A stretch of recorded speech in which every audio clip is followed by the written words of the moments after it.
Hi there guys and welcome to another Train Sim 2020 video. Today it will say first look at the title. It's not really my first look at this because I've just done a video on it and it dumped. So it's not really my first look, but it will still be called a first look because I'm just going to tell you the things that I said in the first bit, but you might not get the same reaction.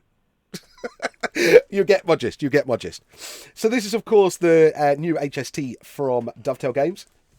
Quite an exciting pack this. It's... From what I know, I got sent a Discord screenshot end of last week of this new shaped HST, and I was like, that looks very much like the TSW one. And it does seem to be a port of the TSW, not a port of the TSW HST. We need to be very careful how this is said.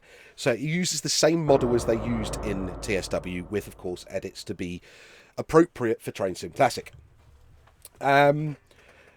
This isn't going to be a long video. This is probably going to be maybe 20 minutes max. I have driven it. I've made up my mind about what I think about it. So that I quite like already. First things first, we'll look at the cab. So the cab itself has good functionality. We have things like a master key. It has its own little foibles. Some buttons move really fast, some move really slowly. I mean, like that, the reverser moves too quick. And then if we go and press V, moves ridiculously slowly. So there's bits and pieces. Now, one thing I didn't get to do in the last video, which is why I'm quite happy to restart. I'm going to raise my voice a little bit here and hope it's not too loud, is the doors. I didn't get a chance to look at them earlier. Oh, like the way the handles come down. Yep, that's cool.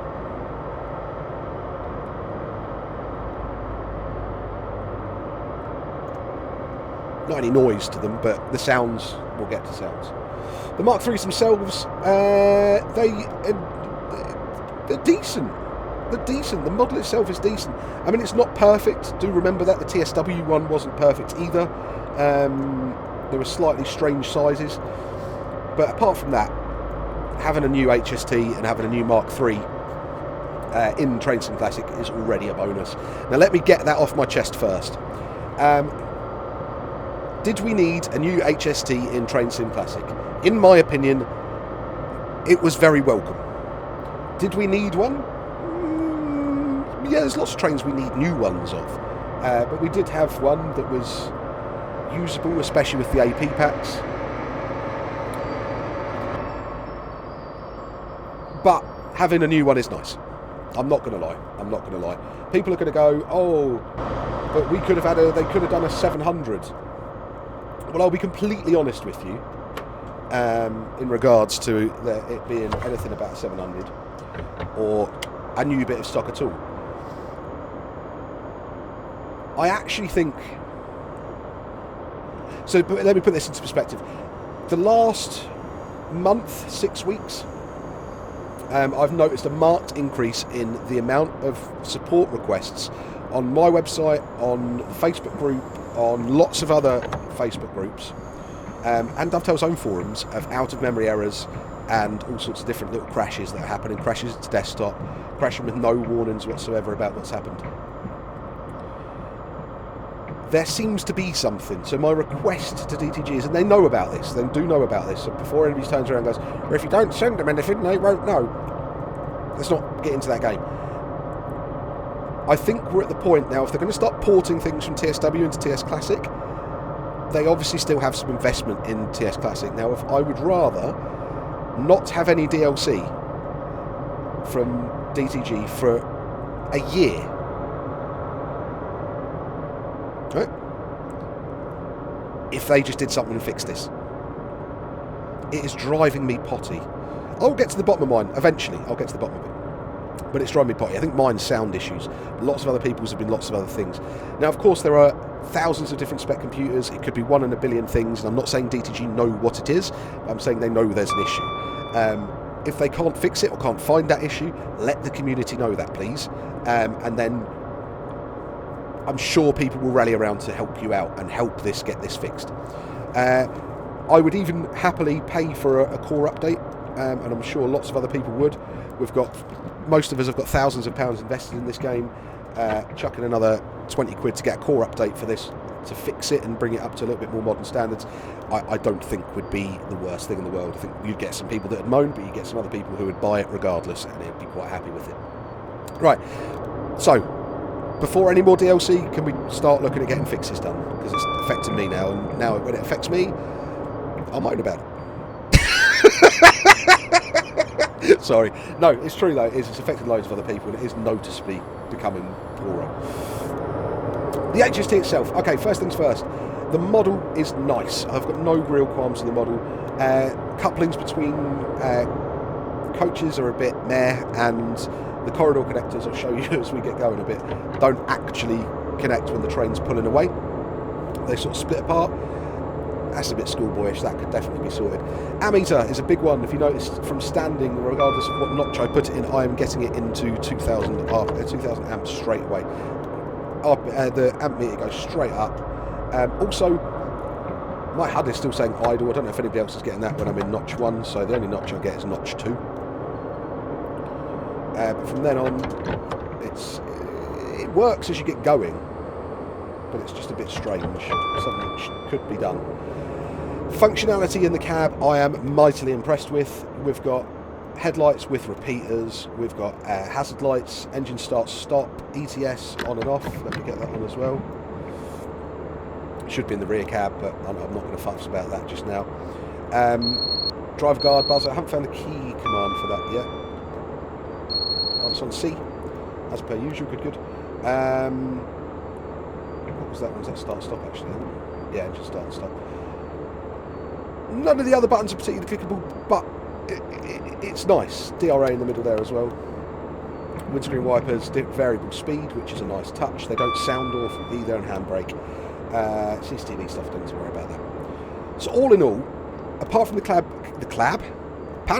being a little bit clinical, texturing wise, I've got no qualms about this. This is probably the bit I was looking forward to the most. I would be quite happy with the older exterior model and just this cab I'd have been sold on. But the fact we've got the external as well, I'm pleased. I've got no qualms with that. So, as we said, let me show you.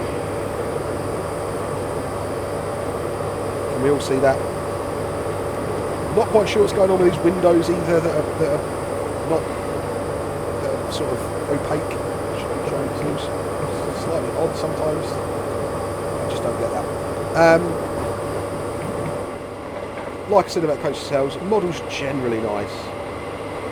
No connecting pipes or anything like that, and a big rusty drawbar connection there is a little bit odd, but I can live with it. I can happily live with it because we've got a new HST. And the exterior, let's not beat around the bush here, is very nice. Not going to go on about the texturing or the way the livery is. That I'm not too fussed about. That will be corrected. The third-party guys will be on that in a heartbeat. But the actual model shape itself, I like. I am very pleased with that. And I'm pleased with the way the grills are. I'm pleased with how it looks and how it feels and its presence. Get in there. Good job, DTG. Well done. Passenger view. Apart from blue curtains, I don't remember the curtains being blue and the LNER first class, but apart from that, it's a nice enough passenger view for those of you that like passenger views. No real qualms there. Look, they even have coat hooks at every seat. That was a selling point for IATs, by the way, or the Azumas. So what have we covered already? Model, cab, pass view, sounds.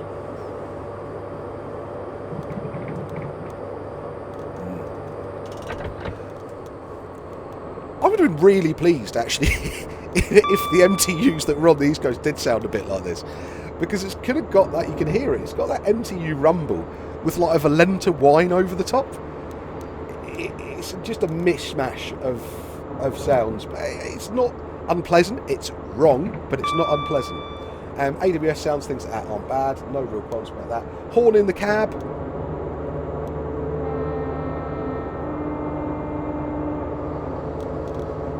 It's not the worst in the world, let's be completely honest, we've had a lot worse.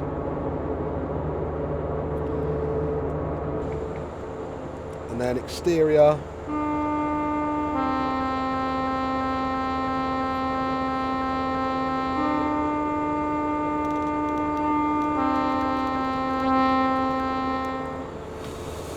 Usual DTG looping skills there.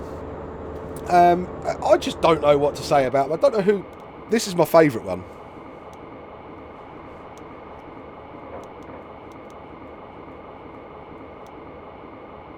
I think it's a 2-second clip that's just looped badly. On the exterior wise, as we get up to speed, you'll notice you've got that whine, which is nice. But it's not, because then you listen to it.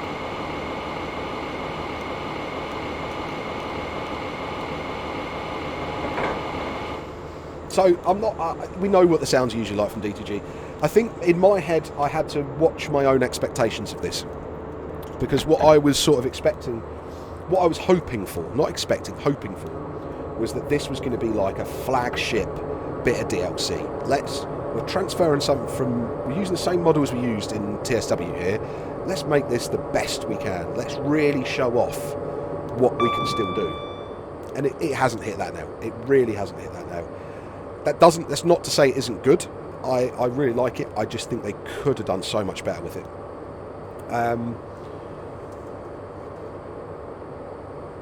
But again, that's my own expectation, I think.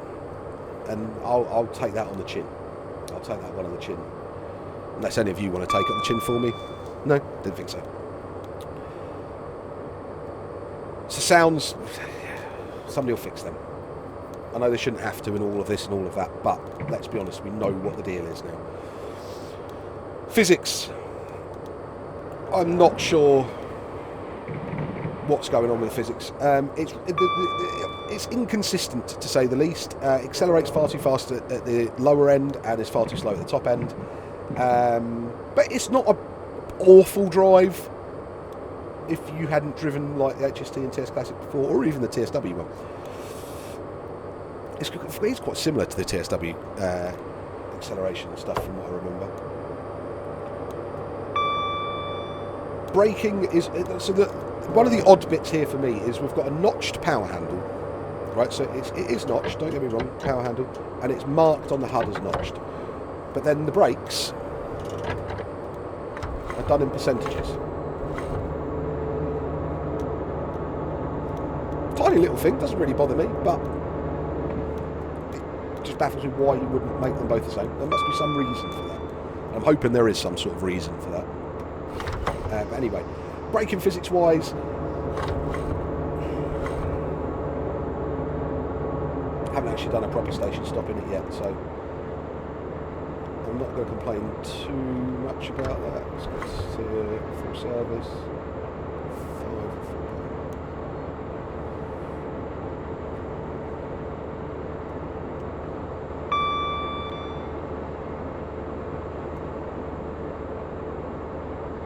Yeah, that's what it is. Not the worst thing in the world. So yeah, is it exciting? Yes, because we've got a new HST model and a new HST cab. Is it exciting much else from that? Not really.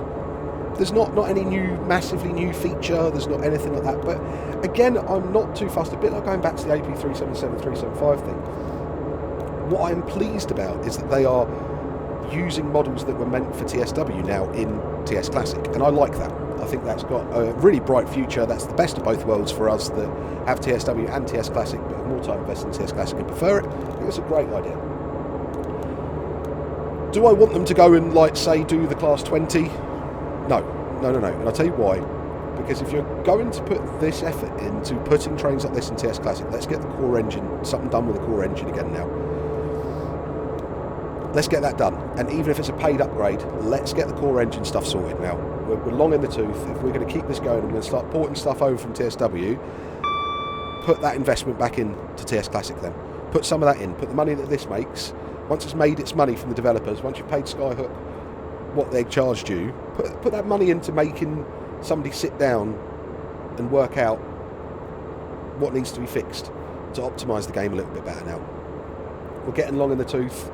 The UI is long in the tooth. Optimization is poor. DirectX is old. Other games have done it. That's not to say that you guys can do it. If it's not possible, let us know it's not possible. And say this is where we're at.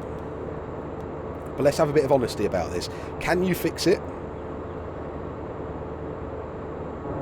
I don't know. It'd be nice to know. But I'd like to know. And if you can, how much is it going to cost and how long is it going to take you? Not how much is it going to cost you financially as in a business. Is it financially viable to fix it? A yes or a no. And can we do it ASAP? Like yesterday? That's just me being a bit pedantic there, but it would be good to start seeing this more optimised for stuff. It doesn't need the graphic, it doesn't need masses, that sort of sense, but just, mate, let's play it smoothly and nicely. I'm glad you're hearing that. One of my favourite things was I did a passing shot, my first one. I'm not going to do another one because it's really not worth it. It doesn't sound, apart from there being a sound at one end and sound at the other, with a different sound in the middle, it doesn't sound anything like an HST.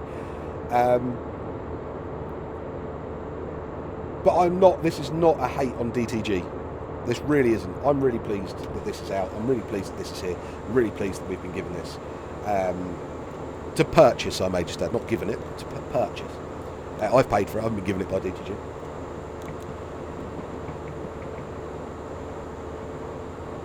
And I'm really looking forward to the third party guys smashing this out of the park. Because it's a really good base model to work from. And for $11.99, am I really moaning? Nah, not majorly. I'm really not. The Kuju one is way long in the tooth. This is a whole new model for TS Classic that was used in TSW as well, but regardless of that, it's a good business decision if they can do it and it works out cheap enough. Really good business decision.